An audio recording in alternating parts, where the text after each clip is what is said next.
అత్యధిక లాభాలు ఆర్జించిన భారతీయ సినిమాగా చిన్న సినిమా రికార్డ్.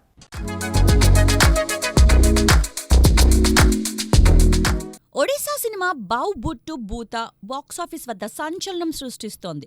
ఈ హర్రర్ కామెడీ చిత్రం 2025లో అత్యధిక లాభాలు ఆర్జించిన భారతీయ సినిమాగా నిలిచి బాలీవుడ్ సినిమా చావాను అధిగమించింది. ఈ ఒడిశా సినిమా చరిత్రలో అత్యధిక వసూలు సాధించిన చిత్రంగా రికార్డు సృష్టించింది. 25 రోజుల్లో ఈ సినిమా భారత్లో 15 కోట్ల నికర వసూళ్లను రాబట్టింది. పన్నులతో కలిసి 17.81 కోట్ల గ్రాస్ వసూళ్లను సాధించింది. ఒడిశా సినిమాల్లో తొలిసారిగా 10 కోట్ల నికర వసూళ్ల మైలురాయిని అధిగమించి ఇప్పుడు 15 కోట్ల మార్కును కూడా దాటింది. జగదీష్ మిశ్రా దర్శకత్వంలో తెరకెక్కిన ఈ చిత్రం 2-3 కోట్ల బడ్జెట్తో నిర్మితమైంది.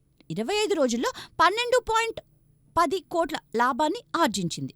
దీనిని లాభశాతంగా మార్చితే 403.33% రాబడి సాధించినట్లు తెలుస్తోంది. ఈ విజయం ఒడిశా సినిమా పరిశ్రమకు కొత్త ఒరవడిని సృష్టించింది.